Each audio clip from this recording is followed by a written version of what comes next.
medeca, na naša ta zemlja, na naša ta zemlja, na Makedonija,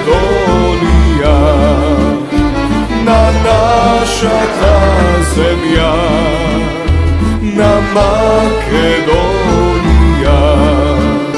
Sloboda nema me, pravdi nikakvi, koga gibara me, zatvor se najdome, koga ja bara me, zatvor se najdome. Lejna, lejna, lej, me anđike nalej, nalej, nalej, nalej, od rujno to vino, nalej, nalej, nalej, od rujno to vino.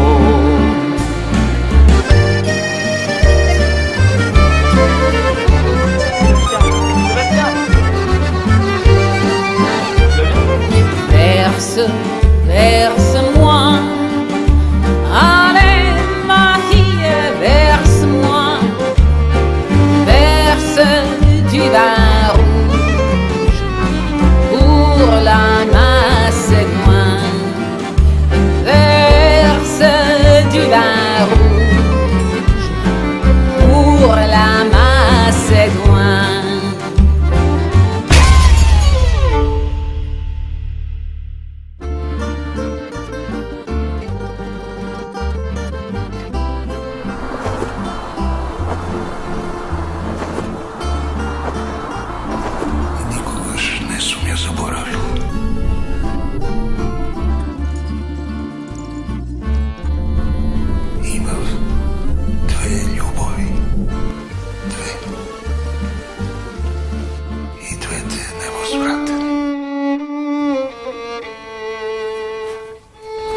Je ne sais pas qui vous êtes.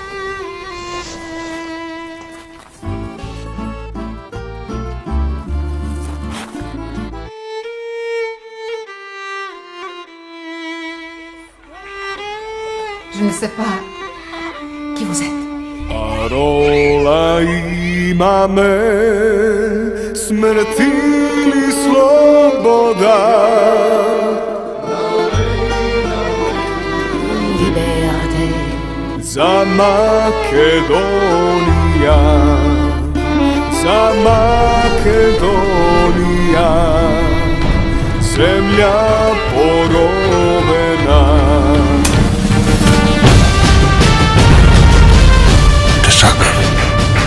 Te sakam neizmjerno. Ils sont tous morts.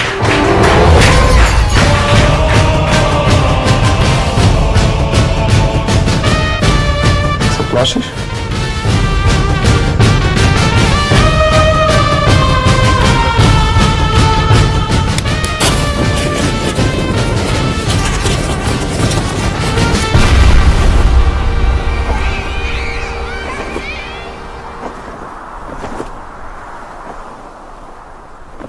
Vous n'êtes pas un Macédonien.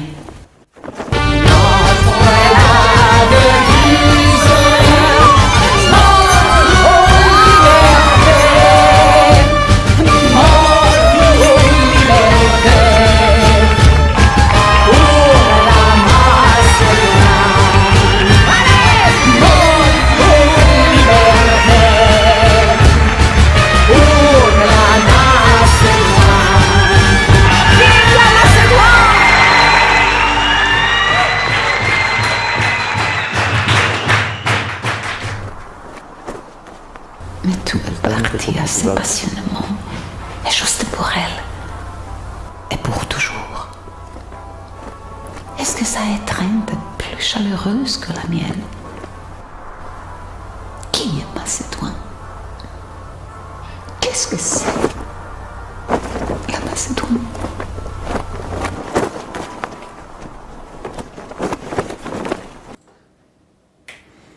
Добро вечер, почитувани браќа и сестри. Вечерва имам големо задоволство и лична радост за вечерашниот гостин и за темата.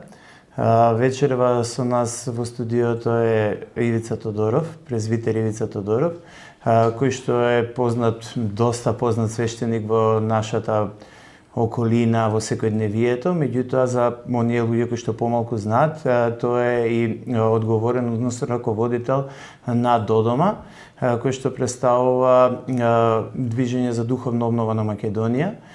Се занимава со различни активности, меѓутоа пред се со духовна, како што името кажува, духовна обнова на Македонија, исто така со многу патриотски родолюбни содржини. И затоа мислам дека вечерова ќе биде добар соговорник, не добар, одличен соговорник. А за овие сите овие прашања, да речеме, кои што мене лично сте ми ги поставувале, нас во родина сте ни ги поставувале, а и ние подоцна сме ги проследувале понатака и до луѓе одговорни на различни позиции во нашето општество, одговорни во црквата, и некако станале како или недоречени или воопшто немало никаков одговор. Вечерва ќе пробаме да поразговараме за нив, затоа што моje лично мислење е дека се од суштинско значење. Затоа како на 3 подтеми вечерва ќе разговараме за традицијата, суеверието и за спасението во интегрална смисла на зборот, и телесно и духовно. И најпрво ќе почнеме со традицијата, но пред се добро вечер. Добро вечер, Томче, многу ми испофали, ти благодарам, вака, убаво звучи како те фалат. Па ја мислам дека бев реален и искрен, затоа што еве да речеме од христијански аспект да појдеме, не е ласкање, него е она баш голата вистина, затоа што велат кој на пријателот свој му ласка, стапица пред нозете му копа, и затоа сум многу внимателен со ласкање, меѓутоа тоа што е вистина е вистина. Сега, например, можеме да почнеме со ова, затоа што и конкретно во објавата имаше 2-3 прашања што е тоа вистина. И сега јас напишав дека ќе се занимаваме со вистини, доли имаше еден цитат од познатиот писател, па дури филозоф Достоевски, некој го сметаат за филозоф, православен и христијански, словенски филозоф. И најчесто предизвикани од таа мисла на Достоевски ме прашува што е вистина, не знаејќи, например, за жал, дали не читаат Библија луѓето, дали не се интересираат на тие теми, дека одговорот Христос го дал пред 2000 години на истото прашање кога го прашал Понтиј Пилат, кој му рекол, јас човек е тоа осудат, ќе загинеш ти. И он рекол, добро, за вистината. И вика, вистината, што е тоа вистина? Вистина е релативен поем, мојата, твојата. Меѓутоа, нашиот Господ Исус Христос го дал одговорот предходната вечер, на тајната вечер кога го прашале нели апостолите, и тој им одговара, јас сум пат, вистина и живот. Да, мислам сега, вака сега, пошто кога слушнав како си ја насловил оваа наша средба денеска, многу се општи нештата, но добро, и така и треба, вака од почеток ја не сум ви гостувал вас тука. Так. Убаво е така да почнеме од општи нешта, па полека ќе ги конкретизираме. Кон специјални. Да, да одиме по суштински, она што се вели. Околу ова со вистината, одговорот за тоа што е вистина е многу едноставен. Тоа што вечно постои и не се менува. Што е тоа што вечно постои и не се менува, и се одржува, и се осмислува, и на се што постои му дава цел, тоа е прашањето како до тоа. Так. Ние ќе се обидеме денеска малце да проговориме. Так. Па плюс минус тоа е и одговорот, тоа што вечно постои, нели Бог како што рекол сам нашиот спасител, јас сум пат, вистина и живот, и сега таа интегралната со големов, затоа и се пишува со големова. Ние можеби вечерва така за тие помалите индивидуални вистини, меѓутоа ќе се трудиме колку може да бидеме пообјективни. Затоа ќе вака сега, значи во свет осветлени и просветлени од вистината, ќе говориме и за малите вистини. Колку се тие вистини? Баш така. Ти благодарам на дополнувањето. И најпрво да почнеме со традицијата. Да речеме, традицијата многу луѓе ја доживуваат, така да речем, здраво за готово, и можеби и така треба. Меѓутоа, за жал, голем дел од луѓето, посебно македонци и православни христијани, декларирани православни христијани, сега тоа колку се они традиционални, колку се адетски христијани, тоа е веќе друга тема сама за себе и многу опширна тема. Меѓутоа, еве така да речеме, декларирани христијани многу сериозно ја земаат традицијата, без да знаат дека постојат два типа на традиција. Односно, традицијата може да се пројави во два облици, како позитивна и негативна традиција. И тоа се веќе, да речеме, филозофски теми, меѓутоа да одиме немалку во практика, еве конкретно вака за гледачите, да речеме позитивна традиција на македонскиот народ конкретно биле многодетните семејства. И ние со таа традиција на многодетни семејства сме преживеале поробувања, мачења, 500 годишни робства, многу империи, 3-4 империи се распаднале, а ние сето тоа сме го преживеале благодарение на тие многодетни семејства. Исто, например, позитивна традиција е така да речеме чедноста кај македонските девојки, кој што да речеме многу долго, тоа познато уште од антика, па посебно во турскиот период, па и подоцна беше до 90-тите години, ми се чини тоа познато, имаше една песна од нулта позитив, Мара македонка права, тешко не се дава, нешто лесно не се дава. И така да чедноста кај македонската жена исто така на едно митско ниво издигната и така натаму, тоа се примери за позитивни традиции. Меѓутоа, ние знаеме дека има и многу негативни традиции. Например, негативна традиција кај нас алкохолизмот. И знаете, кој ќе му кажете на некој, брате, многу пиеш, многу, и тој вели, бе, знаеш, тоа е она нашето. Или, например, има една, уште што е по-она страшна традиција, да пцости во секој изговор. Значи се пцујат... Тоа не е традиција, но... Добро, но ајде да видам како ти си ги... Еве да речеме дека, например, некој кој ќе го предупреди, јас лично ми се случувало, да речеме, си пцуе свој род, како зречица. Или, например, пцуе мајка Божија. Ја му кажам, човече, што правиш бе ти мајка Божија пцуеш? Па тоа е нашето, тоа е традиција. Значи, традиција е нешто што се пренесува. Ете така. Значи, сега говориме за нешто што се пренесува од генерација на генерација, значи од род на род, традиција како вредносни систем и традиција како модел на однесување. Тоа кога говорам за народот, значи, например, фолклорот, тоа е дел од традицијата и така натаму, нашите песни, нашите ора, нашата музика, некој начин на однесување, обичаи и така натаму, тоа е таа народна традиција. Во црквата ние имаме нешто што се нарекува предание, значи нешто што ни е предадено, значи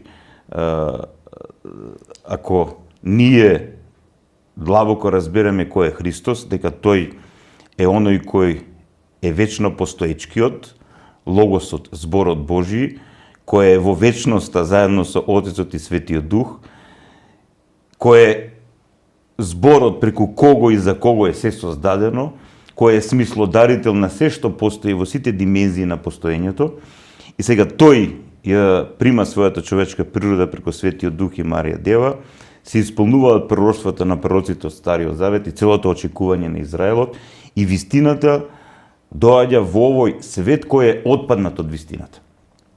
И тој ни открива.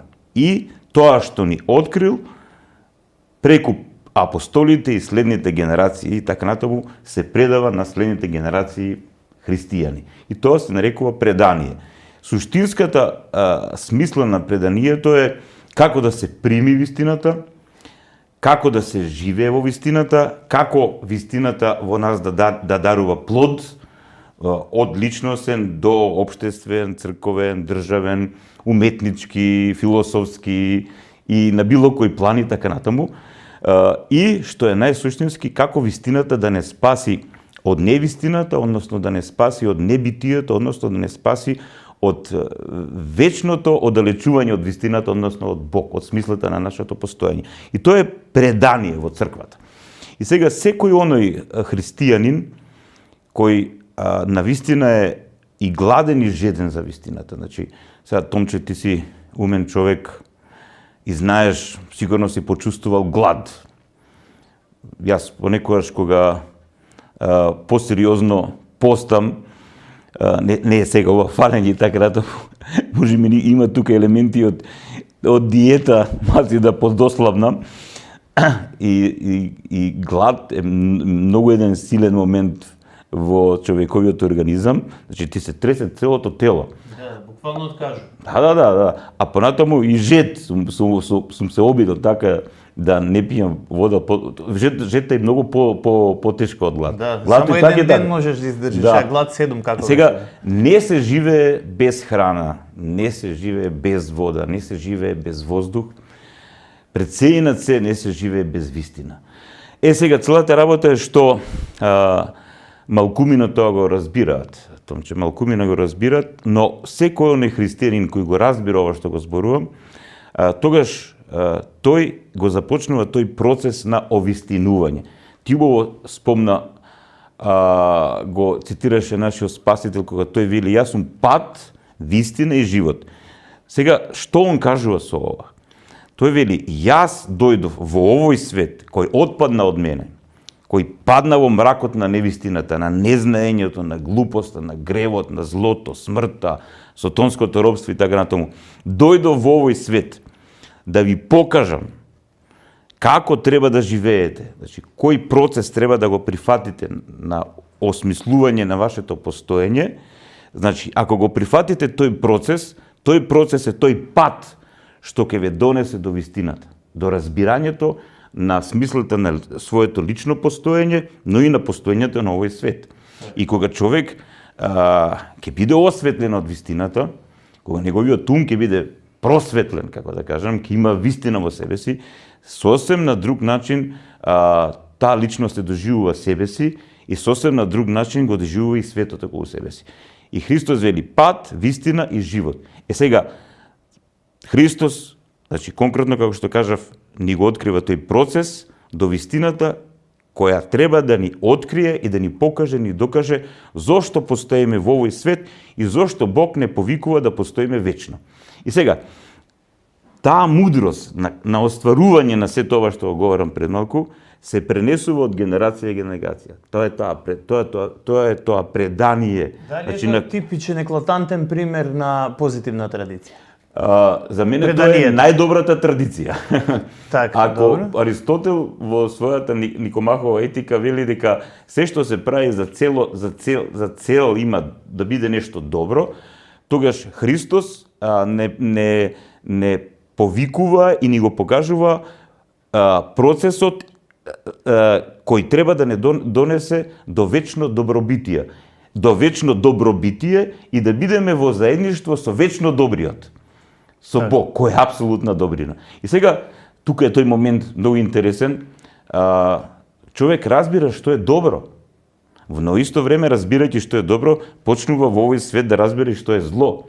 И не таквиот човек кој е осветлен од вистината, само таквиот човек го напушта својот субјективен аспект на тоа што него му одговара за да му биде добро и што него му одговара да не е добро да биде зло.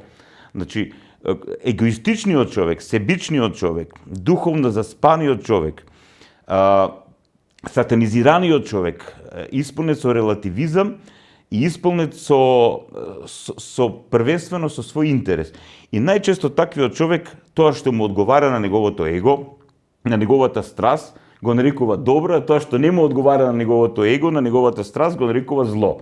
Сега, кај духовно разбудениот човек, кај вистинскиот христијанин, доброто и вистината не е секојаш оно што нас ни одговара, но тоа е вистината. И таа вистина и тоа добро и има за цел нас да не преобразат. Само вистинската вистина и вистинското добро преобразуваат. Само тие лечат, само тие не исцелуваат и само тие не спасуваат. Онака, релативистички разбраното добро, тоа што мене ми одговара на моето его и на моите потреби, на моите страсти, на моите желби и така натаму, е добро, тоа што не ми одговара е зло, тоа води кон оваа состојба на тотален релативизам и на тотален нихилизам и на тотален хедонизам и јас би кажал на тотален глупизам. Значи, тоа води кон тотална деструкција. Целата работа е, секој човек кој има барем малку светлина во својот ум и здрава совест, тој може да процени во некоја традиција, во некој ток, било како во овој свет, дали во тоа има нешто нормално, нешто здраво, нешто осмислувачко, нешто што не потикнува да бидеме подобри, нешто што води кон спасение, или уште повеќе да не заглупува и да не прави од туѓен и од себе и од Бог и од вистината и од така натаму. Така. Тоа е мудрост. Мудриот човек знае да разликува. Така, меѓутоа, нели, за да имаме било основната доза на мудрост, треба да имаме некакво знаење елементарно. Така е, апсолутно. Најчесто доаѓаме во ситуација кога луѓе кои што немаат никакво знаење, нити за црква, нити за спасение, се поставуваат за суди, за арбитри и судат се што е подобро, што не е. Најчесто тие што не знаат се поставуваат така, и во таква ситуација многу добро сега ги објасни ти сите овие, да речем, примери на позитивни традиции. И тука настанува проблемот во наводници со нашите браќа кои што се христијани, правоверни христијани, македонци, македонисти и така натаму. Меѓутоа, во своето незнаење и во таа, да речеме, како да кажем, падната желба, што најчесто сите ја имаме, да никако не признам дека јас сум во грешка и да посочам некој друг дека е виновен, доаѓаме во ситуација дека традицијата, само затоа што е традиција, негативната, сега сакам малце да се осврнеме на негативната традиција, само затоа што е традиција, па може да помине, може да и прогледаме низ прсти, може, не е страшно ако отидеш на бајачка, сега не мора стално, ма еднаш месечно не е страшно. Свети Кипријан Картагински што вели за традициите што немаат врска со вистината? Традицијата што нема врска со вистината, колку е да е стара, е само стара глупост. Ти благодарам. Така. Се поготово ако се навратиме на такви оци малце построгите очици, баш како од раното христијанство. Така, од раното до кај 3-4 век.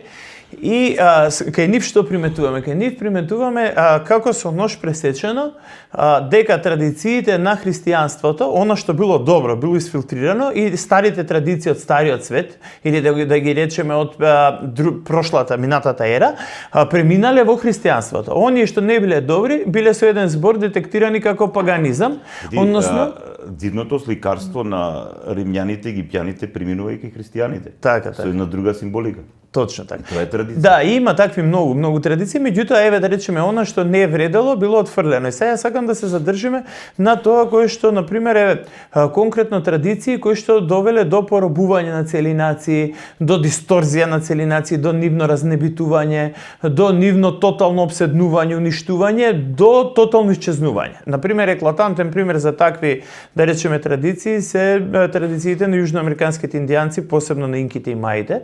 Они имале традиција да вадат срца, да жртвуваат луѓе, да крв пијат, да сечат, да колат, да прават, до тој стадиум што самите нивни, да речеме, соселани, со граѓани, како да ги наречем, зашто тоа били големи градови, многу често се побунувале против нив и кога дошле шпанците, тотално ги разнебителе во тие нивни традиции. А тие ги терале тие традиции 500 години. Тоа било нивна религија. Уште посташно. Сега ми даде шлакворд. Точно тоа е поентата кога, на пример, фолклорот или не знам нешто да речеме, еве сега конкретен пример многу актуелна Мартинка, црвен бел конец и така натаму, тоа е многу добро вака за неупатен човек. И тоа изгледа интересно на дечиња, им врзуваш такви на коса, па им врзуваш на раце. Меѓутоа, ако дојде до ниво на религија, ако човекот, например, јас конкретно сум ги прашал, викам, ја немам ништо против, во ред, брате, ти, сестро, носи си Мартинка, меѓутоа ти за која цел ја носиш? И на првиот одговор сваќаш дека најчесто тој или крајна глупост или тежок магизам. Ти вели, ја носам за здравје, ја носам за да ми се реализира неостварената љубов, затоа што си замислив желба дека ќе ме засака тој и тој. Ја носам за здравје, здравјето ми е нарушено. Тоа е цел еден пакет. Имено како пример ги земав, да. Ти тука го стави суеверието, значи тоа е елемент на суеверие. Да, па затоа и втората подтема ми е суеверие. Да. Значи традиции кои се темелат на суеверие, на празноверие,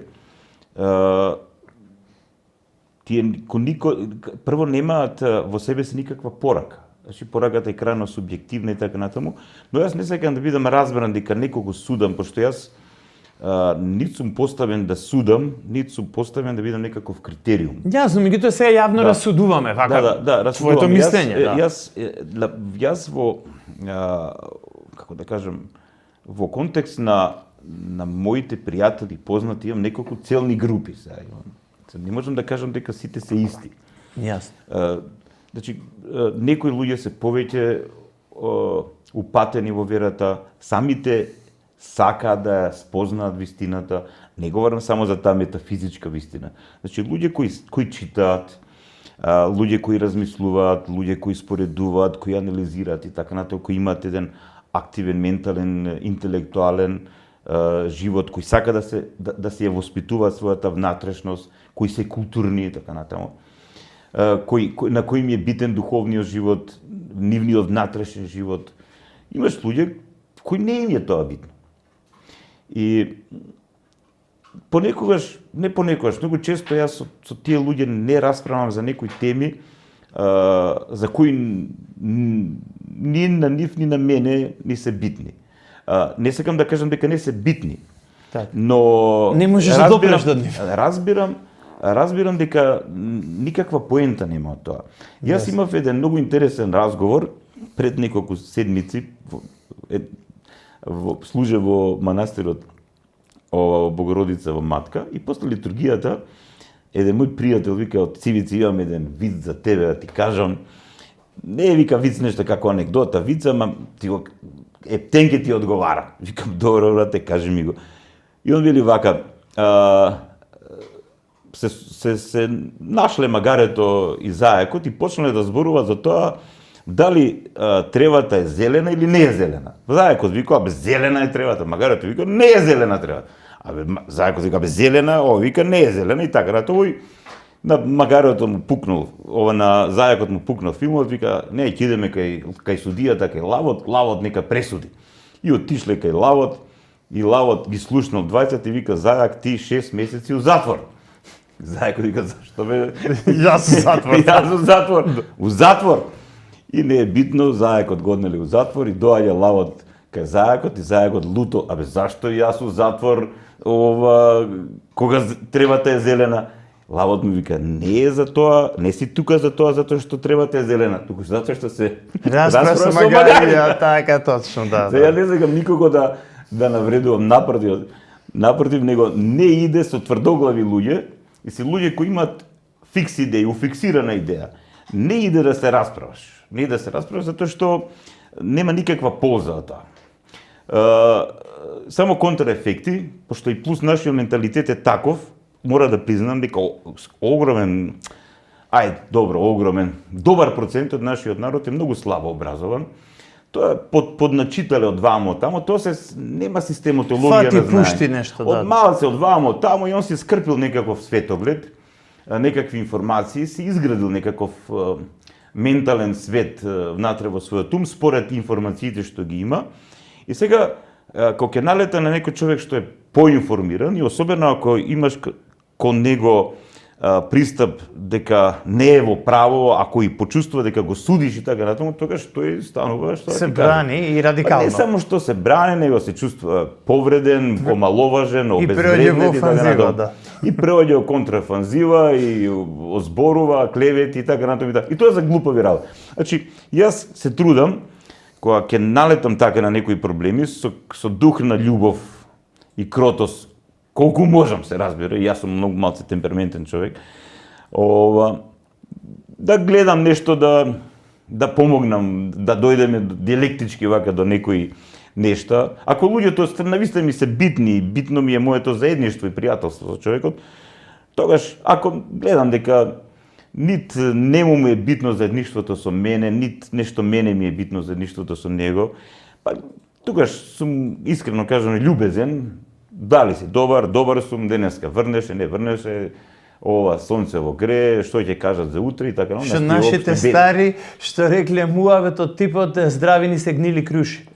Најчесто луѓето се задоволуваат со таков муавет. Сега, значи, ама не тоа е види, вака тоа е безбеден муавет. Значи, значи не можеш не безбеден муавет, односно разговор кој отвара проблематични состојби кај другиот човек или кај мене и така. Пошто секоја средба е ризик, знаеш. Да, па што. Да. Види, многу добро го кажува, секоја средба е ризик. Не знаеш сега како луѓето, знаеш, луѓето се затоа љубовно, културно, со внимание и така натаму. И јас посериозни теми во суштина искрено да кажам, во последно време не ни отварам. Ти самиот ме познаваш со години, Порано бев многу повеќе активен на Facebook, влегува во разни дебати, расправи. И на ТВ емисии, така, дебати, радио дебати, секакви. Да. Значи, сега разбрав дека сето тоа е убаво. Ако јас сум навистина уверен дека тоа што го говорам е стемелено на предание и навистина има за цел да има добри плодови кај мене и кај другите, но еве, јас зрачам со тоа, се трудам колку што можам, како субјект, како човек и така сите сме ние ограничени. Само Бог е апсолутен, он е тој што во полнота ги открива нештата и ги знае. Ние сме луѓе, јас сум човек, колку знам, толку зборувам. Нити имам претензија нека тоа што го зборувам секогаш е вистина и затоа велам јас така мислам. Да. И според тоа велам што сум го прочитал и што сум го доживеал и моето искуство и така натаму. Сега, кој сака да прими, добро. Кој не сака да прими, што да преме? Тоа е Fair тоа. Enough. Значи, така. еве се една мудрост од мудриот дел од нашиот народ, од традицијата на нашиот мудар народ. Значи, нашиот народ вели вака, македонски, на сила на човек не можеш да му дадеш, можеш да му земеш. Така. Не можеш да му дадеш, јас можем... Еве, ти сигурно си го имал тоа искуство, може би најдобри совети на некој човек за неговото здравје, за неговиот личен живот, семеен живот и така натаму. Сакаш да му дадеш, се истура сами, не прима. Така. Ти самиот тебе сега во контекст на нашиот општествен ангажман, ти самиот си сведок колку пати и јас и ти многу крајно позитивни, добронамерни македонци. Посебно за здравје совети сум им давал, ама... Ти и добро, го зборам за еден нашиот општествен патриотски активизам. И јас и ти многу добронамерни, многу посветени и онака докажани македонци. Издржани, да. Да, што се проверени, што се кои навистина се трудиле нешто здраво да внесат во општествениот живот на ова наше македонско општество, на ова наша држава, ама не сака да примат. И сега што да правиме? Тоа е тоа. И тука е тој момент на еволуција, процес на развој. Нашиот народ, јас Методиче Преганов, Бог да го прости, така лично се познава со него, многу работа така, тој како невропсихијатар, јас нешто се разговарав од духовен аспект, па тој нешто се интересираше за христијанската духовност и така натаму, така во некои нешто се надополнувавме. Он често кога говоревме за некои проблематики за нашиот народ, тој јавно и го говореше. Он говореше дека нашиот народ не е матуриран, односно не е созрел. Јас. Значи, ништо со тоа лошо не сакам да кажам за нашиот народ. Да, дека е млад уште. Значи, ама сите народи се во вакви и онаква состојба, така натаму. Но треба многу да се работи да созрее нашиот народ.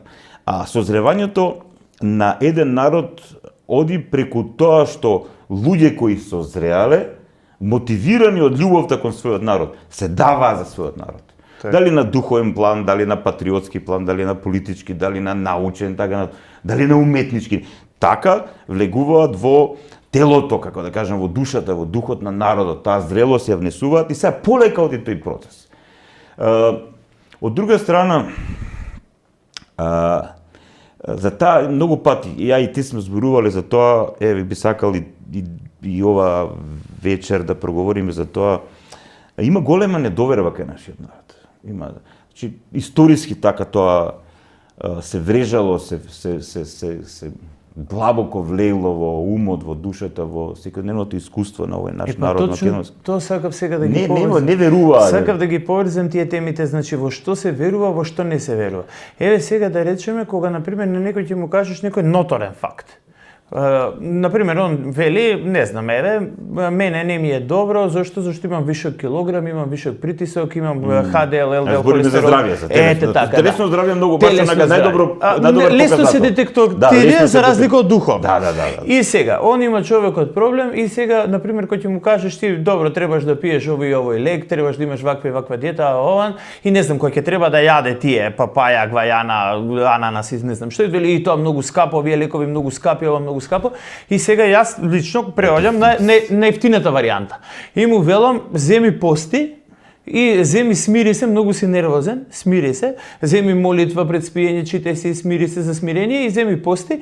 Постот ќе ти дојде ем за смирение, ем ќе го исчистиш телото од холестерол од ова. А ти му покажа ли како се пости? Да.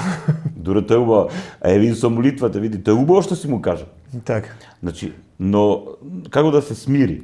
Значи, ти види, Тоа е веќе процес. Тоа е веќе процес. Тоа е процес, значи како да се опушти. Значи јас тоа убаво го отвори тој момент со здравието. Значи, денеска луѓето се не може да се опуштат. Точно така. Да се релаксира, тебе да го искористам. Меѓутоа да не отвориме нова тема, да се задржиме на старо што не веруваат. И сега тој, на пример, човекот едноставно не сака да верува и сега да се вратам на традицијата, он се враќа традицијата измешана со суеверие најчесто и ти вели, ама не види сега ја не можам така, не можам ја што сега ја таму ќе идам, ќе ми даде он, ја не знам како да се молам. И сега ја му, за да јас не му правам него молитвено правило, му велам ќе идеш таму, ќе си побараш од парохискиот свештеник, тој он ќе ти даде молитвено правило, ќе си купиш молитвеник, ќе ти каже како да постиш, ете така, ќе те воведе во сите процеси, процедури, како да постиш, како да се молиш, како. И те, сега таму ја некој поп таму ќе му бацам рака, човече, сега немаш ти што му бацаш рака, тоа е друго. И одма веќе се фаќаме тука на позната приказна да не заглавиме на незе, ама сите попови имаат швалерка, џипови возат, он има џипови, он има тоа. Значи, крајна релативизација и крајна глупост која што нема врска со неговиот личен проблем, односно неговото лично здравје. Едноставно не сака да ти поверува тебе дека постот и молитвата и воцрковувањето него фактички ќе му помогне во неговиот проблем. И доаѓам и на што верува? Верува една мајка ми се сеќа, ме носеше кај една жена у Куманово, кај еден оџа, он баеше на ова, овој праеше еден тоа, тој беше исцелител и овој исцелител, не знам кој да не ги именувам сега. И сака да верува на тоа. Зошто? Затоа што тоа е нашето, старите нашите. Само затоа што баба му така правила. Тоа е негово, не е наше, тоа е негово. Ете така, сега. Меѓутоа, доаѓаме до еден уште поголем проблем, значи тоа е кај овој класичен, така да го наречам, вегетативно-анимален пристап. Кога нема духовност, пристап на полнење и празнење на цревата. Сега ја ги полнам повеќе цревата и имам проблем, физички желудникот ме боли, или при празнењето па имам друг проблем, и така натаму. Тоа е чисто оној вегетативно-анимален принцип. Меѓутоа, уште мене лично ми се некако и по-проблематични и за хендлање, и за заедницата, и за личен однос, што рече, оние кои што имаат некаква духовност, меѓутоа, ајде сега да преидеме на суеверието, каква таква суеверна духовност. И сега најчесто ми се случувало кај, за разлика од традицијата. Ја ми рекол тука, тоа е религиозност, не духовност. Така, убаво велиш, религиозност. Духовност е многу повисоко. Да, меѓутоа тие се лажат дека е духовност. Зошто? Затоа што, например, мене ми се случило конкретно да ми велат луѓе, знаеш што, јас сум малку, например, сега жената е психијатар конкретно. Да, не именувам, меѓутоа психијатар, врвен доктор, професор доктор, која што, да речеме, се занимава со исцеление на душата, без да знае, затоа што, нели, буквално психијатрос, исцелител, лекар на јатрос, лекар на душата. Добре, лекува душата. Така, лекува душата, а самата не верува во, ама тоа е друга тема, не верува во постоење на душа. И сега таа вели, ама знаеш што, јас малце почнав да станувам религиозна. Добро во ред, да, добро почнав да станувам религиозна, ама знаеш што, јас сум суеверна. Значи тука има еквивалент помеѓу суеверие и религија. И каде настанува најголемиот? Не, тука он вака се личниот проблем кај луѓето. Да. Личниот, не зборам за колективитет, таман работа. И не дај Боже да дојдеме во колективитет. Лично незнаење. Личност незнаење. Меѓутоа што ме плаши, мене лично што ме плаши, што среќавам многу луѓе кои што се декларира за правоверен христијанин, се декларира за православен христијанин и дури во состојба да се степа за тоа. Ние православните христијани, ние православието вака, православието така. Путин се бори за православието. Ние македонците ќе изгинеме за православието. Добро, и кога ќе дојдеме на православието, доаѓаме во ситуација дека, ама види сега, ние не можеме па сега како пресечено со секира, само од Христос навака демековие 2000 години, а што сега, правиме со... Тука вака многу работи кажа да ги уточниме. Ајде да ги уточниме. Значи вака сега, една работа е верата како дел од националниот идентитет. Значи, на многу луѓе верата, иако искрено кажано многу длабоко не влегуваат во верата, нит ги интересира за волја на вистината, но има пиетет таков некој, значи тие прифаќаат дека се дел од таа традиција, се крштеваат, се венчаваат, имаат слава, И колку толку ги исполнуваат обредите. И обредниот аспект, а се како они го толкуваат тоа е, значи тоа е најниското ниво, тоа е субјективитет со една крајно проблематична субјективна потреба за религиозност. И дали човекот има четврто деление, дали е доктор на науки, не е битно тоа. Човекот нема информации. Значи, просто тоа не го интересира, или толку го интересира. Целата работа е што мора да се признае дека сите оние што нема да... Христос вели вака, кој влезе, ќе излезе. И храна, пасиште ќе најде. Вратата е Христос. Значи, ние во еден момент од нашиот живот мора да ја преминеме таа граница помеѓу лагата и вистината, помеѓу злото и доброто, помеѓу привидниот начин на екзистенција, односно живот и полнотата на животот, а тоа е Христос. Значи, во еден момент треба да се прекрши нешто внатре во нас, или да се зароди, не знам како сакаш. Момент во кој ние разбираме дека Христос е наш спасител. Христос е наш учител. Христос е наша вистина. Христос е наш критериум. Ние стануваме негови ученици. Так. И тука почнува тој процес, затоа што Христос никаде не вели дека треба да бидеме верници некакви, нејасни, со некакво нејасно, крајно проблематично, субјективно доживување на нештата. Не, тој вели, бидете мои ученици. Значи, ти во еден момент стануваш негов ученик во силата на Светиот Дух и во неговата црква, во неговото тело. Так. Ама тоа може да го доживее човек само кој го прифатил Христос и расчистил со тоа внатре во себе си кој е Христос. И кога ќе започне тој процес, значи да бидеш негов ученик, тогаш започнува тој процес на овистинување. Тогаш полека почнуваш да се ослободуваш од сето она што нема врска со вистината.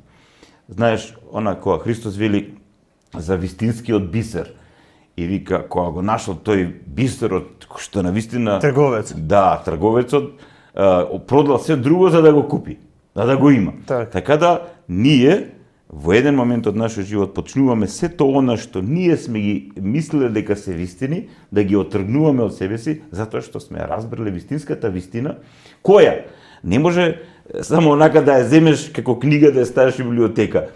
И вистина која не е само една порака или така натаму, туку вистина која е вистина како состојба на постоење, како начин на живот, која започнува во овој свет, тоа е семето си напово, значи кој е мало од почеток, но после тоа станува големо дрво. 10-метарско дрво, да. Тоа е тоа, значи тој е тој процес. Тој е тој процес. И сега не може за овој процес да се зборува со луѓе, не затоа што јас некого омаловажувам, не му давам важност. Не дека јас некого обезвреднувам, не му давам вредност. Него просто не се разбираме. Тоа исто како што, например, јас кога ќе попаднам во друштво на мои пријатели и познаници, кај што често говорат за фудбал, за ова, не дека ја не гледам фудбал, они кога почнат да зборуваат, ја не ги разбирам, човек. На ниво на селектор. Не ги разбирам се, не сум у тој филм, не сум натрил нештата. Така да поедноставам. Значи, просто не сум во тоа. Така да, оние кои не се во тој процес на духовно созревање, на духовно очистување, на потрага или живот со вистината, во вистината и така натаму, тие не разбираат. И може да зборуваш колку сакаш. И они остануваат на ниво на религија, односно на ниво на субјективно лично толкување на некои нешта, дали во православната црква, дали во ислам, дали па тие често прават и коктели, синкретизам од ово, од оно и така натаму. Значи, како што најотровни излегуваат коктелите. Значи, како што нив им одговара. И тоа сето тоа ќе трае се до моментот кога ќе разбере дека сето тоа не е вистина. И ќе разбере дека во еден момент на вистина постои вистина со која мора да се соочат. И сега Има некои луѓе кои не сакаат да се соочат со вистината. Затоа што соочувањето со вистината значи сериозна битка со нашето его, Така со има и нашиот болна е болна. со нашиот лажен идентитет. Така. Тоа е, значи целата ова наша цивилизација, целата мака на оваа цивилизација, целото страдање на овој отпад на свет е тоа пусто его, тоа е лажен идентитет. Значи ти цело време си онака во состојба на алчност, ништо не може да те исполни, цело време си гладен, онака цело време само грабаш, убиваш, рушиш, градиш, правиш пари, рушиш, правиш бизниси, пстете се. Ај во името на што? Во името на што? Не разбира. Валјда во името на овој вегетативно анималниот принцип, полнење и празнење на цревата, најчесто. Да, ама има и подлабоко нешто, во името на злото. Затоа што злото, егото сега, фактички ти благодарам. Сериозна пројава на злото. Лажен идентитет. Тоа ми беше поентата. Значи сега ги опфативме овие еднава група кои што без разлика дали се четврто оделение, дали се највисоко образовани, професор, доктор, немаат информации. Тоа едното ниво е јасно. И другото ниво е јасно овие кои што сакаат да стекнат информации и ги бараат, се учат, се поучуваат. Сега меѓутоа кои се во потрага. Така, во потрага. Сега овие среднава група која што не е така мала и сериозна и мене ме плаши што од ден на ден се зголемува, тоа што меѓутоа да те плаши, зашто те плаши. Сега ти кажам зашто, затоа што таа група мислам ја пронаоѓам опишана во зборовите на Спасителот, каде што им се обраќа на фарисеите, а за оние кои што не знаат, фарисеите биле крајни лицемери. И која им вели проклети сте вие лицемери кои што стоите на вратата, нити давате да излезат, нити давате да влезат. Не давате да влезат, да. Да влезат во Царството Божие. Нит вие влегувате, нит да други давате да влезат. Сега фактички ја не би се сложил со тебе дека тие се на вратата. Добро. Фарисеите биле затоа што не го познавале законот и биле многу учени луѓе. Сега меѓутоа добро, може не се на вратата. Биле лицемери, ама ај вака да го прецизираме, може не се на вратата на христијанството, на православието, на правоверието, ама се на вратата на македонизмот. И сега што е главниот? Маде, баш ме интересира како ти тоа го сега.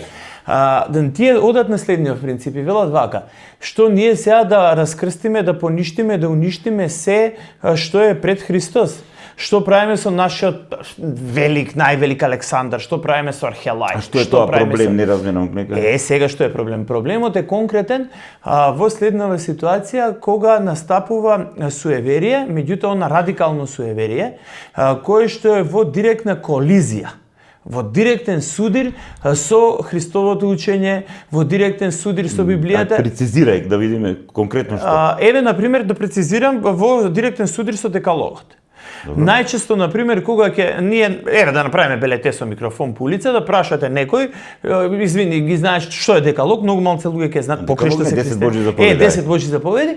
И сега, на пример, најчесто ќе ги знаат од 7 надоле, не знам, не кради, не лажи, не ја посакувај жената, тоа за жената скоро сите го знаат. Седмата не врши преѓу. Така. И сега тоа, меѓутоа првата Божја заповед, немај други богови, јас сум Господ Бог. Че немај други богови освен. Каде е проблемот сега? Каде е проблемот? Проблемот е кај богот Македон. И кај, значи прво да појасниме на гледачите што е Не, вака сега, значи ова што го зборуваш ти, Да. го имале како проблем древните елини, древните римјани и така натаму. Ама да пример тие го и ние сме го македонци, древните македонци. Ние ги гледаме филипјаните, еве.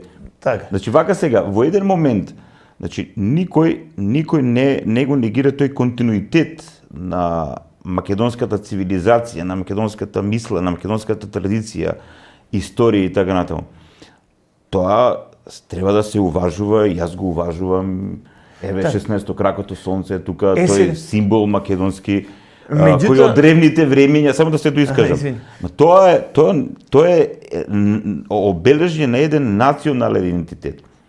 Значи, за кој нема, тоа е друг момент, но кој е мојот внатрешен духовен пат? Тоа е мојот личен духовен пат. И не мора сите луѓе да одат по тој пат. По која логика сите оние што се декларираат како македонци треба да бидат и христијани?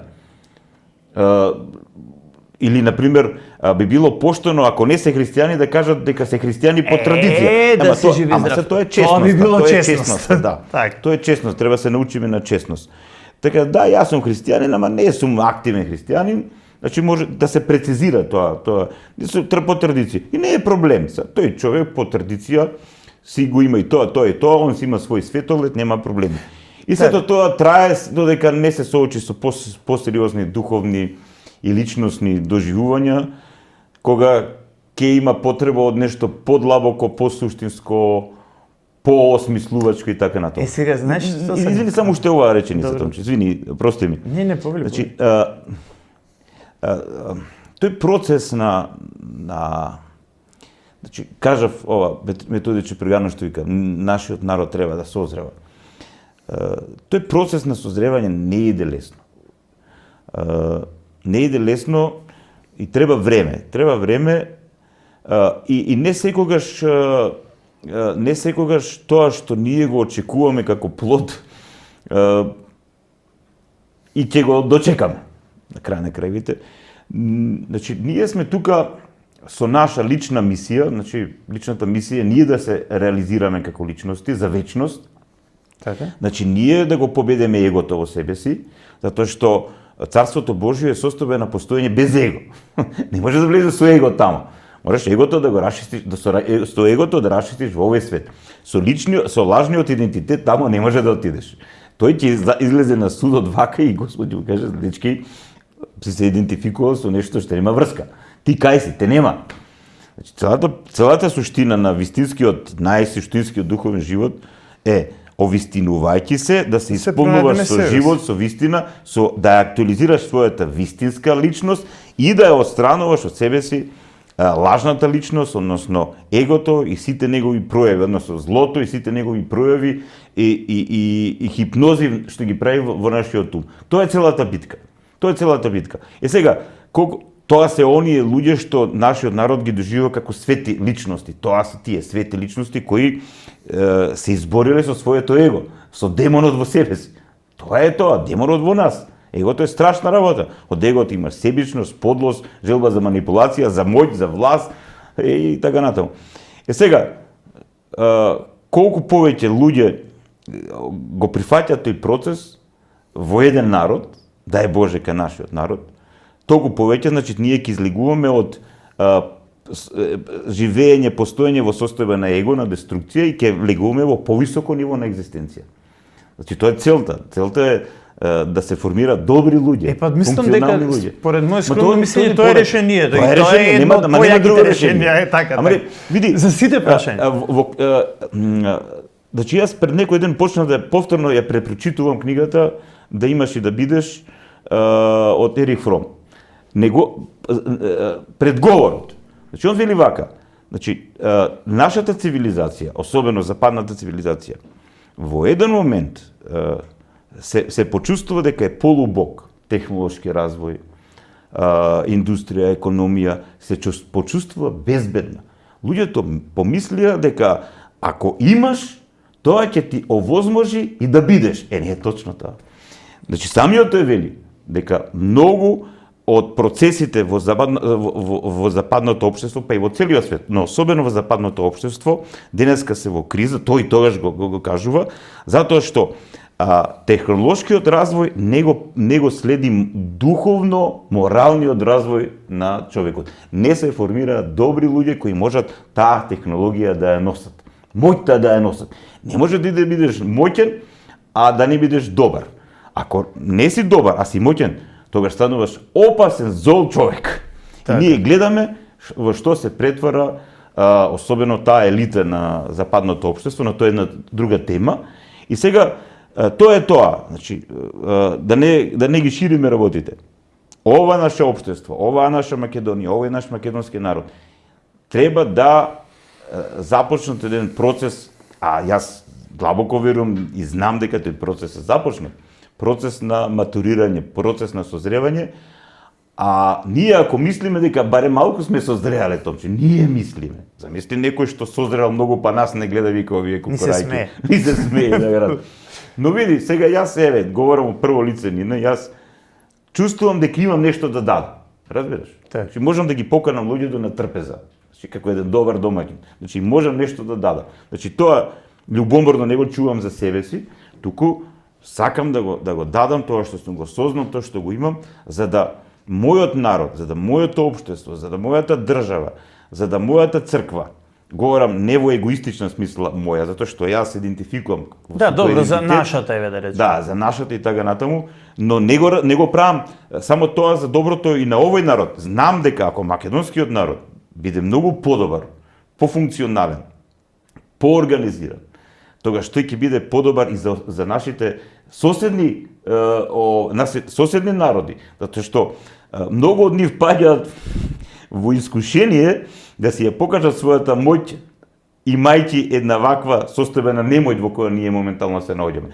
А таа состојбена немоќ ние самите си ја формиравме.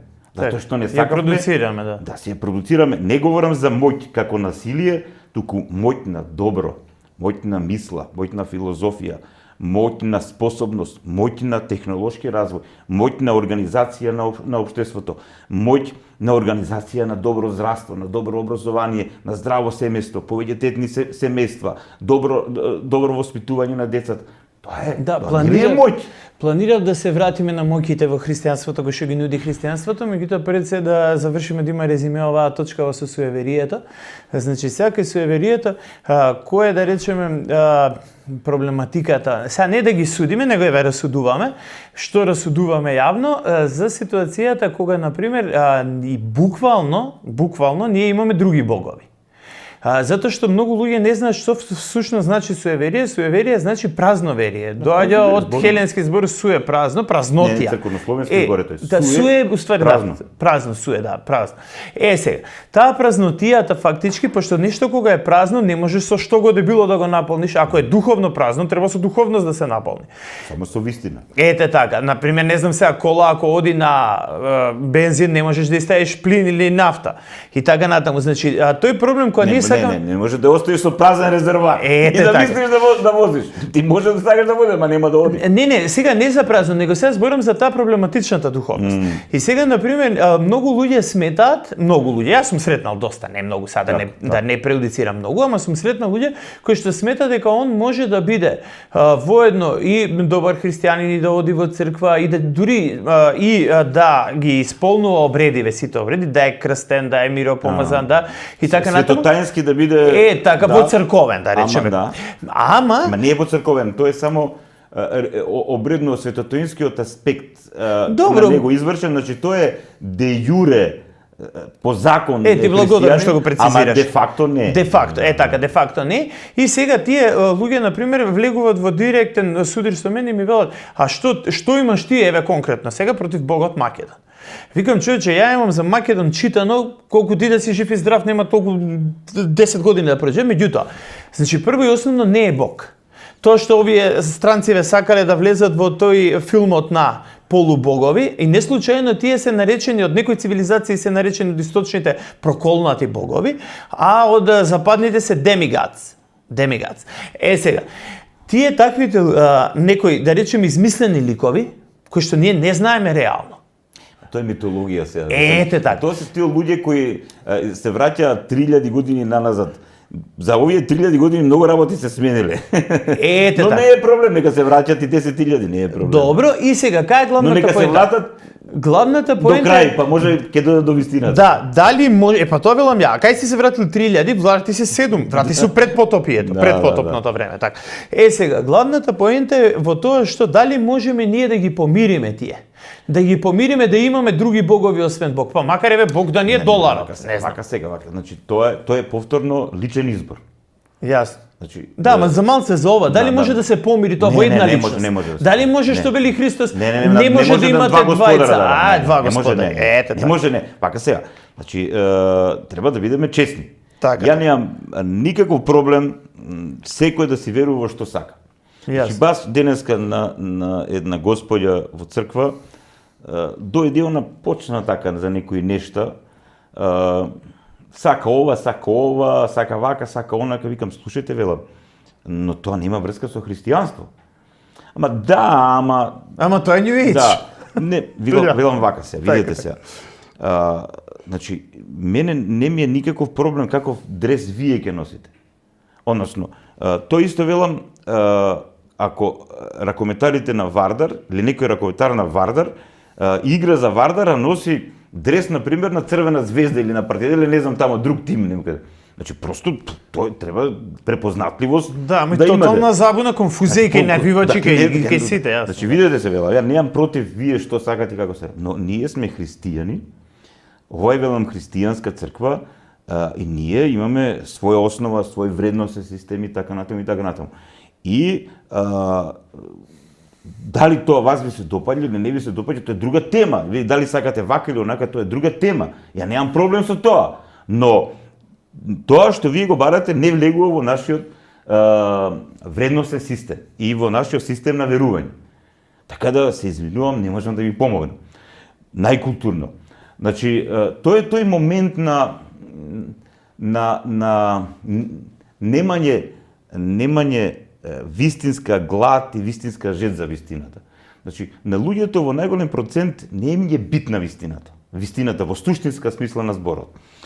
Затоа што кога луѓето екзистираат во состојба на его, на принципот на его, тие се крајно себични, се гледаат ни својата призма. Така. И сега, тие Бог си го гледаат ни своја призма, што тие подразбираат под Бог, не е Митологијата битно. ни своја. Значи тоа, он си прави своја некоја приказка во умот, си ги складира нештата и така натаму. Значи, тој си прави некаква, како да кажам, компилација, приказка на информации кои им одговараат на неговата ега, на неговите потреби, желби, проекции и така натаму. И окей, не е проблем тоа, не е проблем. Сега, целата работа, колку е тоа вистина, тоа е знак прашање. Јасно. И кај ќе го одведе тоа, и тоа е знак прашање. Но Ама плюс минус се насетува тоа кај одведува. но вака, не судам, ја не сум поставен да судам. Суди е Бог.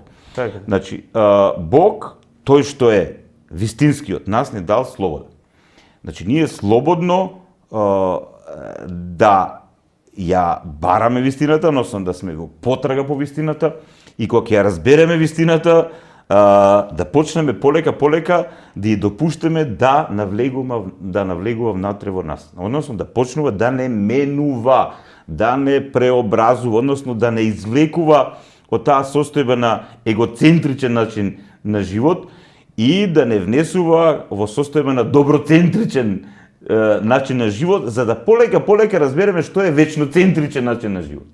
Значи, човек кој живее по логиката на егото, тој не може да ја разбере логиката на доброто. И затоа многу себични луѓе, егоисти, самолюбиви и така натаму, тие викат, која е полезноста од доброто во овој свет? Која е полезноста од алтруизмот, од љубовта? Одлично, така ќе предеме на спасението. Сега кој е сакам на моќите кои што ги нуди црквата, дека нели почнавме со моќите, и тие како директно делуваат, имаат директна импликација на спасението, а нели општо е познато, тие моќи, затоа ќе речеме, ај водоводници моќите, да. Општо е познато дека има две големи, да речеме, бенефити, ќе ги наречеме. Едната е човештина, или не знам сега дали е тоа на српски, на старословенски чојство, што го викаат, човештина, а другото е да црногорски. Добро, да. И јунаштво. Така. И другата е јунаштво, ама буквално. Значи, сега за луѓето што помалку го знаат, тој помалку го следат, многу кратко да објаснам. Значи, јунаштво е тоа да се заштитите себе си од другите, во целосен смисол, и физички, и психички, секако. Другите да ги заштитиш од други. Тоа е Ама и себе си, да. И себе си и другите. Да, например, семејството, заедницата. А чојство е другите да ги запазиш од себе си. Ето така, другите од себе си. И сега по овие два принципи ни ги нуди црквата, меѓутоа пред се ни нуди и лично спасение, а понатаму спасение на семејството како основна структура и функционална единица. Поставам прашање. Ти си умен човек, одамна се познаваме, имаш искуство и така натаму. Да, што мислиш вака во разговори со луѓе? Колку луѓе навистина веруваат во спасение, односно во тоа дека можат вечно да постојат, односно дека се повикани на вечно постоење? Пошто спасение, под спасение се подразбира да се ослободиш, односно да учествуваш во процесот на ослободувањето што Христос го прави за секој од нас, ослободувањето од сатонското робство, значи од незнаењето, глупоста, егоизмот, гревот, злото и духовната и телесната смрт. Што значи? Така. И сега, колку според тебе, колкумина навистина веруваат во спасение и уште плюс веруваат или имаат некаква представа за тоа дека тој што е вечно постоечкиот, Јахве, тој што вечно постои, Таткото наш небесен, Отец Бог, ета. Отецот небесен, преку Христос во Светиот Дух не повикува за вечно постоење. Значи, јас ти поставам прашање, сега не сум водител, ама ака, добро. колку од луѓе што ги познавам навистина размислуваат за тоа? Брутално искрен и ќе кажам дека се да речеме многу помалку од пола.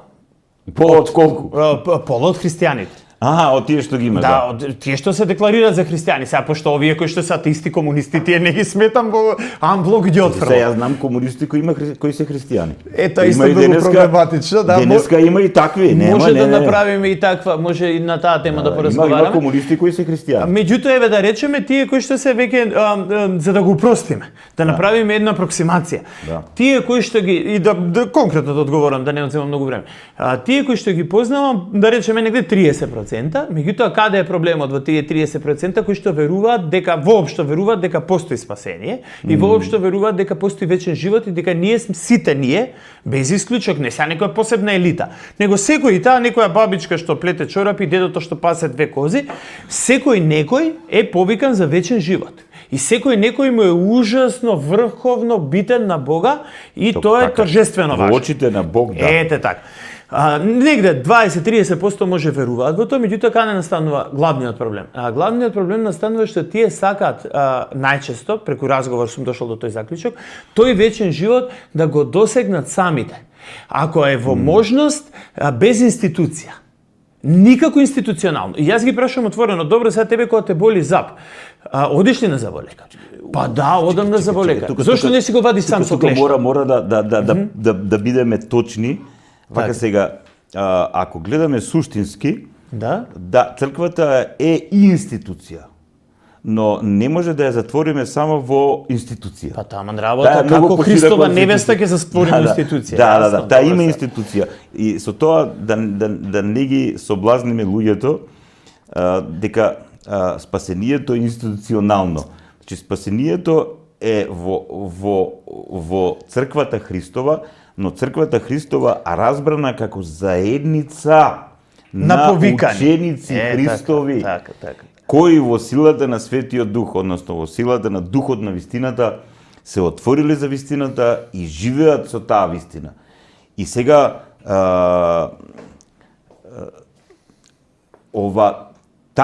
таквите личности, тие во себе си длабоко разбираат дека кога ќе го победат егоцентричниот начин на живота, тешко се победува. Додека не го победиме егоцентричниот начин на живот, ние не можеме да разбереме зошто Бог нас не повикува во вечност. Дали ме разбираш? Да, не, јас потpuno. И ти благодарам што ми го дадовеш лакот. Јас не викам дека сум нешто поразличен. Јас се борам на вистина, Бог знае се, да не можам да него да го лажам, вас може да ве лажам, но Бога и совеста моја не можам да ги лажам. Че јас се борам против егоцентричниот живот во себе си. Сакам да го спомнам ова, дека многумина егоцентрици, сериозни егоисти се во црквата.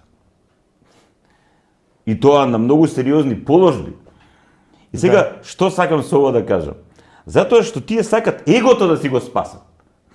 Да. А не личноста, него, а може би алтер егот. да не влегуваме сега од лабочина. Значи, јас познам луѓе кои имаат страф од смрт, значи, страв да не умре нивното его. А не можеш ти да се родиш ако не умре егото. Значи, не може нашата личност, вистинскиот томче за вечност да се формира, ако егото не го искорениме и не умре во нас. И плюс, види, тука има уште еден многу интересен момент. Во овој ваков свет, особено во еден период на нашиот живот, егото дури ни е потребно да се заштити, додека не се формира нашата личност, да се заштитиме од сите ненормалности од овој свет. Така. Пошто понекогаш и таа себичност и пресметливост не спасуваат од лудоста на овој свет. Пошто ако ние влеземе со чиста наивност, Значи ќе бидеме идиоти. Така. Ја осеќам дека ќе треба друга емисија да направиме сега, за его и за Да, и сам види за го личност. моментот, се види. Добро. Значи, и затоа кога човекот е во его состојба, тој не може да оди подлабоко во суштината, соковината на животот. Колку повеќе се ослободуваш, колку повеќе го откорнуваш егото од себе си, толку повеќе стануваш добар човек. Под добар човек ја не подразбирам само морално добар човек. Не остануваш нормален човек. Ама под која норма? Нормала од норма, по Божјата норма. Така. Значи стануваш функционален човек. Добриот човек е функционален човек.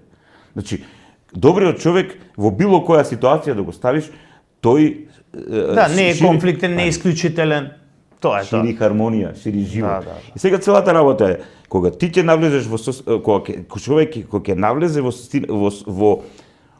состојбата на доброст, добрина, доброта, тогаш го доживува животот на сосем друг начин, без ограничување. Нема ограничување. Животот ти отвара миријада возможности. Тоа е не знам, тоа не може со зборови. И тука почнува зачетокот на осетот за вечност.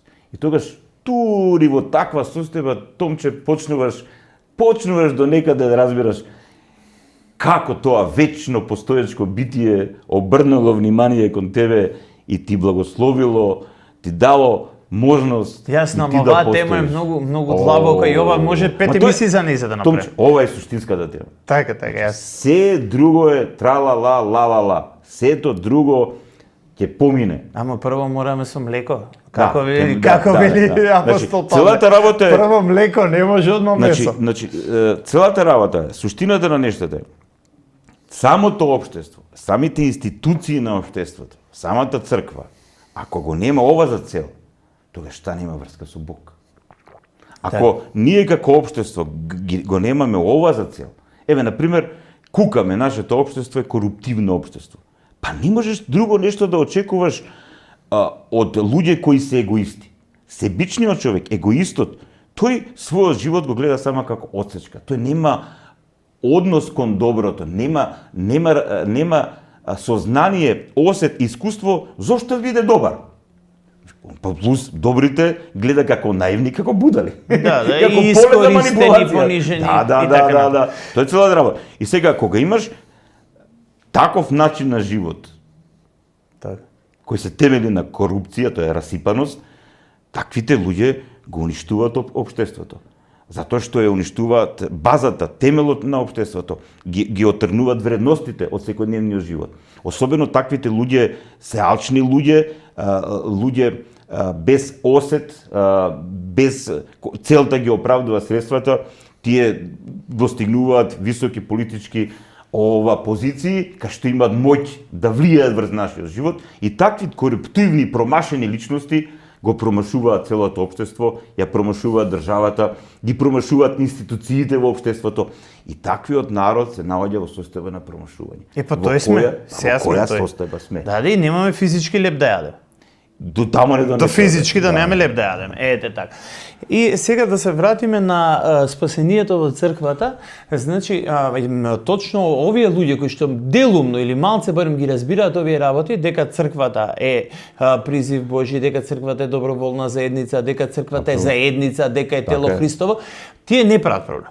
Кој прават проблем? Проблемот го прават овие кои што сакаат да бидат дел од црквата, кои што се христијани, ама ја доживуваат црквата како институција. И сега он што ти вели? Ти вели: "Абе види сега, јас почитувам Христос, Бог највеќе го сакам, јас христијанство, ама црквата е институција." Ама го кажува тоа на која основа? На план на вербалност. Па не знам, валјда на план на... Слушни ме што сакам да кажам. Добро. Значи, вака се, христијанството не е филозофија. Таа е и философија. Другото е и филозофија, Врвна да. филозофија, мудрост на живењето. Но пред се на се, христијанството, односно Евангелието, е начин на живење. И, што е најбитно, Христос воспоставил една света тајна на заедништвото или тајна на причеста, кај што не повикува да го засведочиме своето единство со Него. Значи, окей, Добро, ти се декларираш како христијанин, велиш, живееш, ајде, дојди и засведочи го своето единство со мене, примајќи го моето тело и мојата крв. Дојди. Така. Ма ја не зборам за оние кои формално тоа го прават. Значи, ајде, дојди. Со подготовка, со Ама сите концепти. подготви се. Така, така се разбирам. Сега ќе почне процесот на подготовка, значи, кога ќе треба да отидеш на трпезата Господова, значи... Ама страшно е таму. Страшно. Зашто е страшно? Не, воопшто За не да е. е подготвен. Ама не е никакво, не е ништо страшно, не е ништо страшно. Добро. Не е ништо страшно. Значи, страшно е, Томче, ако јас ти се правам пријател и сум викал и велам, јас сум на Томче пријател, ние сме браќа вамо тамо, а ти ми завртиш грб, јас те озборувам, клевета. Плукаш кај ќе стигнеш. Те знам тамо што се да. И ти мене ме покануваш на трпеза кај тебе дома и ми правиш чест да седнам, во очи да те гледам и ти да ме гледаш и како браќа да јадеме да пиеме.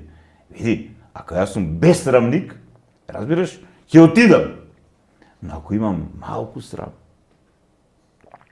малку достоинство, тоа е битниот збор, достоинство, кој го нема во најголем процент е изгубено кај овој народ.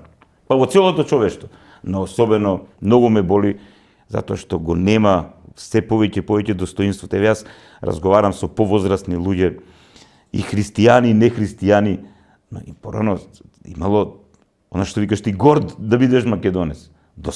Па дали гордоста го замени достоинството? Да, глупоста, За жал. глупоста, испразнетоста, лажните цели, погрешните избори и корупцијата. Достоинствен човек, кога ќе осети таква љубов, тој ќе осети дека ти му ставаш жар на главата. Не со намера, разбираш? Да. Ти кажеш, слушај бе, брате, како ти ме кажеш кај тебе дома на трпеза, а јас сум ваков. Прости ми, брате, прости ми. Сум човек со тебе. Прости ми, еве, сакам да седна на трпеза, ама прво да ми простиш. Така и ние со Христос. Чекај прво со него да расчистиме.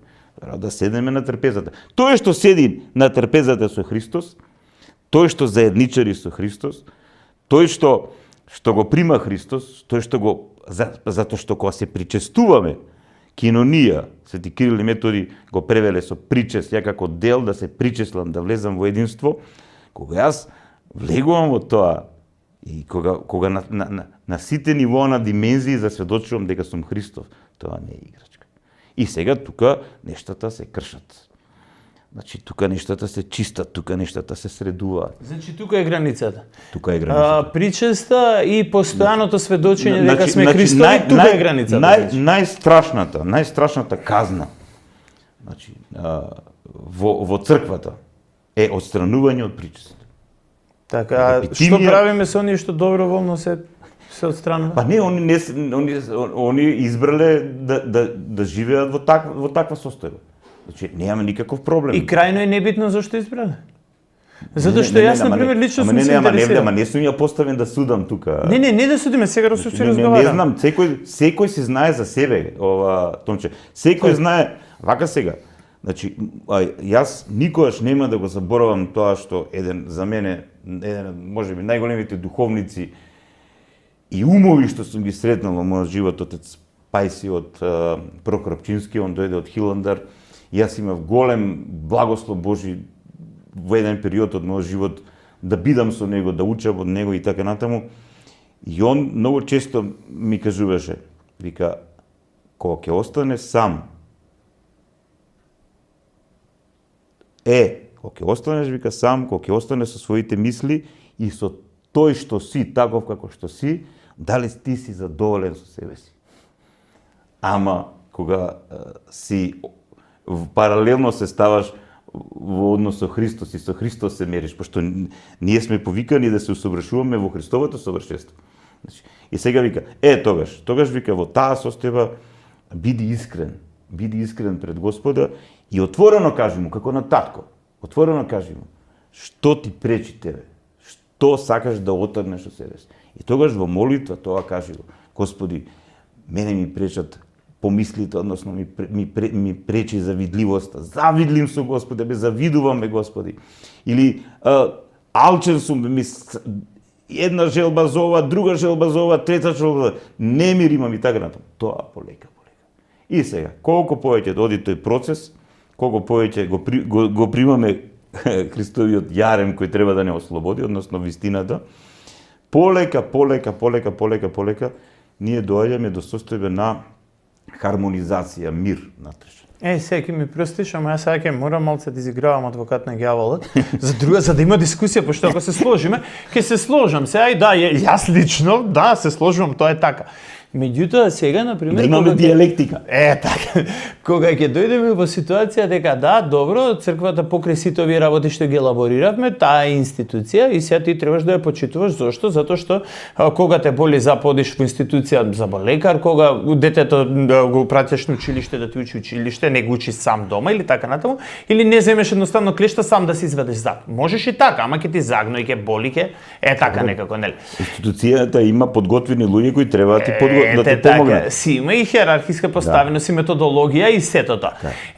Меѓутоа, кога на пример ќе дојдеме во ова, дека спасението некој има методологија за спасение, најчесто доаѓаме во ситуација, кој бе, тоа ли е црква бе? Нашата ли црква бе? Па тоа е така, па тоа е вака, па овие вакви такви, и сега да не навлегуваме у подробности, него сакам малце да го разработиме делот дали црквата долева црквата, сега под црквата подразбираме клирот. Јас знам дека ти не си го прочитам прашањето. Ајде. Знаеш, на истото го привлекува истото. Истото, знаеш тој принцип. Истото го привлекува истото. Значи, луѓе кои се во его принцип на екзистенција, на постоење, тие во црквата ги гледат себе сличните. Така е, јасно. Ме разбираш? Да. Во црквата има егоисти колку сакаш. Така. Во секоја институција, па и во црквата како институција. Ама тоа како да се избегне? Не може да се избегне. Не може да се избегне. И дали значи сега резимето дека ќе остане заклучокот? Не може да се избегне. Дека ќе остане заклучокот дека да, ние во црква бараме спасение, најдеме политика. Не. Во црква бараме ќе го најдеш тоа, ќе го најдеш тоа што сакаш да го најдеш. Така, добро. Значи, ќе го најдеш тоа што сакаш да го најдеш, за да те оправда. Значи, ако некој човек е на вистина гладен и жеден за вистината, така, тогаш тој човек, значи, не оди во црква сам. Бог го повикува и Бог го носи. И Бог ќе го приведе до луѓе кои него ќе му бидат потребни. Значи, тоа јас го имам, како да кажам, не знам колку пати доживеано и осознаено и наличен и на опит на луѓе кои се искрени. Значи, знаеш, има една приказна за учителот ученикот. Учителот ученикот одат, и овој цело време ученикот бара, одговори за вистина, нешто го малтретира учителот и така натаму. И доаѓа до една река и се учителот го вика да се напиеме вода и се наведнале да пијат и учителот му е бутнал главата на ученикот под водата. И овој почнал, од почеток не мрдал, се вика, овој нешто се шегува. Но како поминувало време, нема воздух. Паника го фати, да, јас. Паника, ќе умреш, човече, готово. И овој го извлекло, што се вика, и му кажа, слушај, кога вака ќе бидеш отворен за вистината, како сега за воздух, тогаш ќе почнеме да говориме за вистина. Сега, целата работа е, што многумина не се отворени за вистината. Или имат потреба да си проектират своја вистина во црквата. И се они ќе си се најдат егоист, такви имаше еден куп и така, натоа и така, и приказки си прават, и конфликти се прават. Еве, например, јас и ти отворено говориме за некои сериозни, соблазнителни состојби во институциите на православната црква. Значи, ние гледаме како помесните цркви се однесуваат егоистички. Значи, егоистичен пример, секој си го гледа својот интерес. Егоистички. И тоа е низок интерес, да нема да те нарече македонска црква, зашто? Тоа е последица од егоизмот. Значи, тие луѓе што реагираат, не велам дека сите се така, имаме имаме луѓе кои излегле, кои отишле на другиот спрат, на третиот спрат, четвртиот, и такви луѓе кога ќе сретнеш, јас сум сретнал луѓе кои плачат, значи они зборуваат со тебе, ти се сретнал, знаеме сега да не шириме тука, значи кои плачат за таа состојба на неосвестеност и на паднатост, лизнатост на еден добар процент од црковните институции. Но што да правиме? Ние се наоѓаме во ваков свет како што живееме, вакви сме ние луѓето. Ние ангели немаме за епископи, за презвитери, за патриарси. Луѓе се тоа. Кои живеат во конкретни општества, во конкретни приказки, вакви, онакви и така натаму. И ретки се тие луѓе што излегуваат од првиот спрат на егоцентризмот и одат на вториот спрат на алтруизмот и емпатијата. Да. Точно тоа ретки се, но кога ќе налеташ на такви луѓе, душата ти пее. Да. Затоа што ти си изгледен од ретки. Сега пак повторно не ти ласкам, не те соблазнам, ама не, ти си еден од ретките тие луѓе. Јас велам за тоа каков сум праша тие жена ми. Добро. Ја можам да глумам. Добро, сега јас сум ја прашал, сме разговарале. Меѓу другото ја поздравиме Весна, сега таа си знае како е тоа, ама тоа е друга тема. Сега да речеме вака, во концептот на тоа, тие што работат на ова сознание, работат на освестување, работат на воцркувување. Зошто ја многу често на пример го велам тоа кој ќе ми речат зошто е вака, зошто е така, велам изгина народот мој зашто е без знаење. Може им досадив, ама стварно гинеме, веќе физички гинеме зошто сме без знаење. А тие што треба да работат на нашето знаење сеопшто и духовно, некако се малку. Жетвата е голема, работници се малку. Тук ќе види сега. Тоа кај е чарето тука? Што да прави? Вака сега, вака јас како јас го гледам тоа. Денеска знаењето е многу достапно, информациите се достапни, имаме интернет, имаме книги и така натаму, треба да сакаш да читаш. Сега ако цел ден си на Facebook и глупости таму и на TikTok или не знам тоа што, ја користам Facebook, ама Facebook го користам како огласна табла. Так, кој што треба, како треба, порака, да се организираме, било што и така натаму и така натаму. Но, ако не знаеш што да прави со времето, тогаш времето знае што да прави со тебе.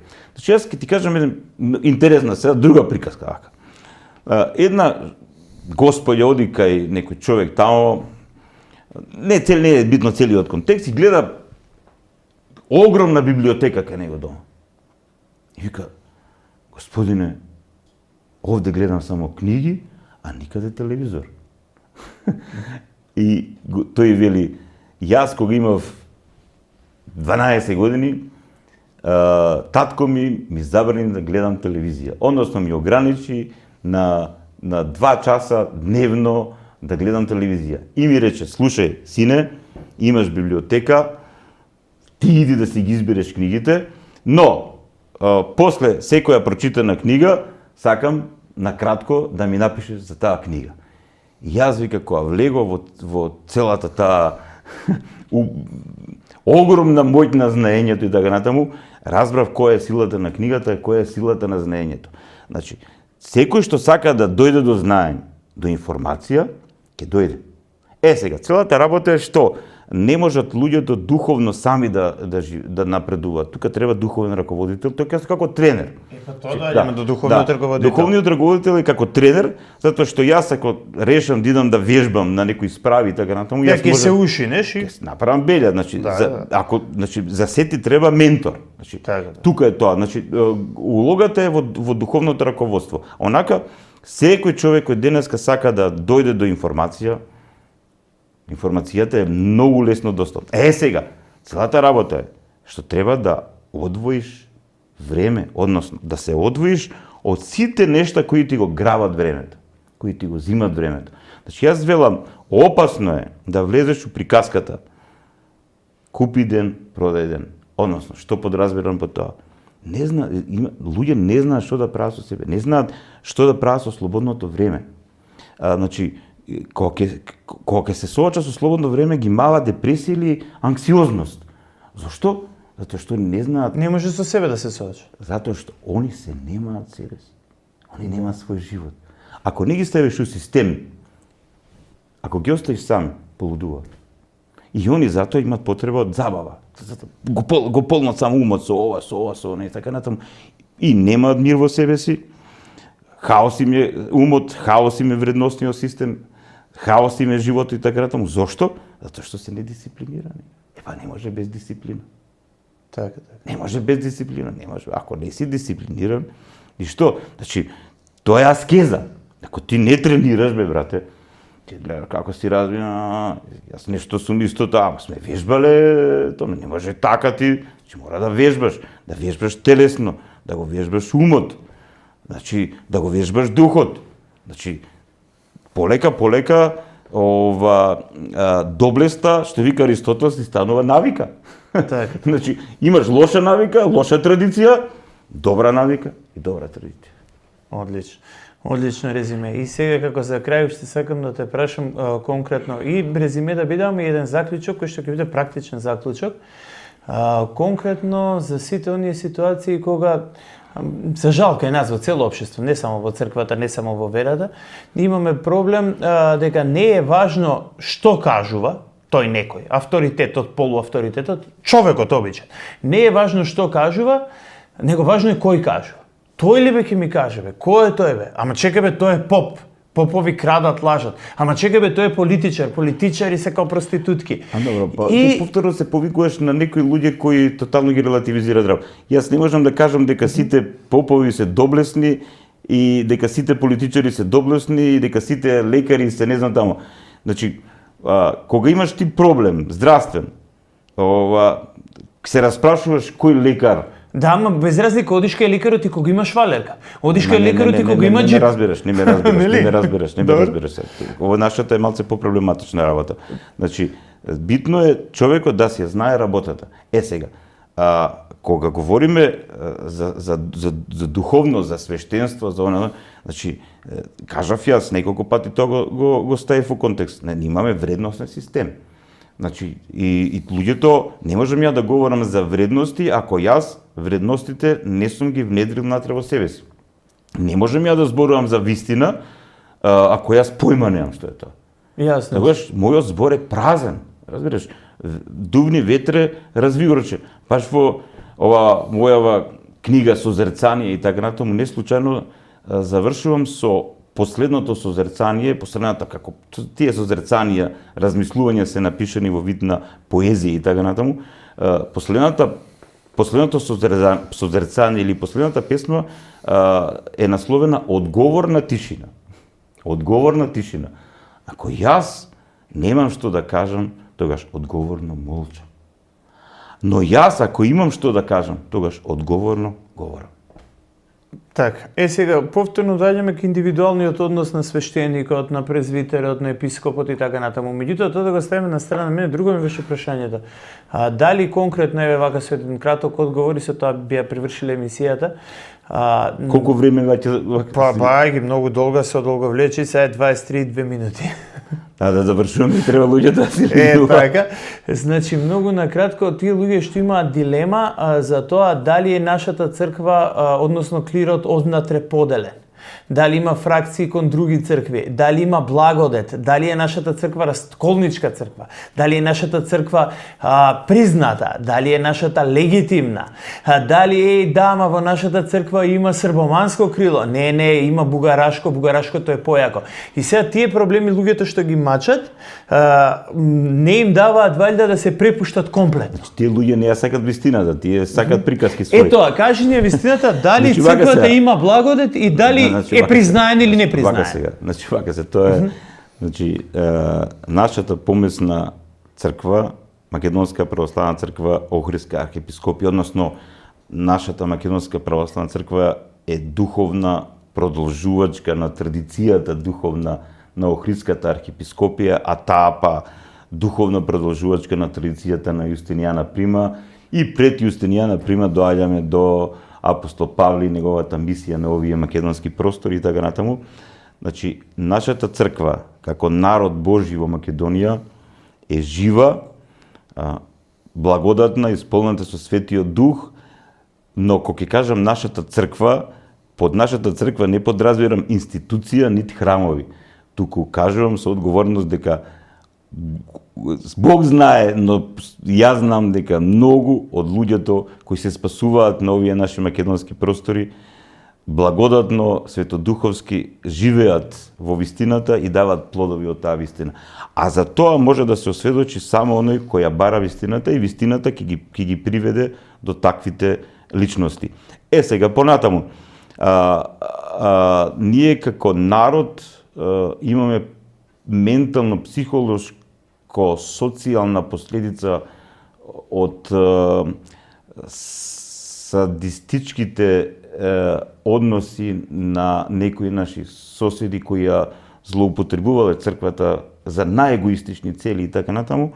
За жал сето тоа и ден денеска постои, но сето тоа ќе се надмине и се надминува, јас сум го надминал и чувствувам како луѓе кои се од друга нација, од друга помесна црква православна, кога ќе се соочат со сериозно духовно созреани личности од нашата црква, тука паѓаат приказките на его план, односно првиот спрат го снемува веднаш и веднаш одиме на некои други нива. Просто се смееме и правиме вицови од овие глупостиве што разно его типчиња си ги прават во својата глава и ги вознемируваат его типчињата кои се хранат со его трипови од разни его приказки така натаму. Трнете во егото, не се занимавајте со него, почнете да се занимавајте со себе си, со својата суштинска внатрешност, со своето вистинско јас. Дајте му на своето вистинско јас да се радува, да живее, да бидете живи и здрави. Баш така. Ти благодарам.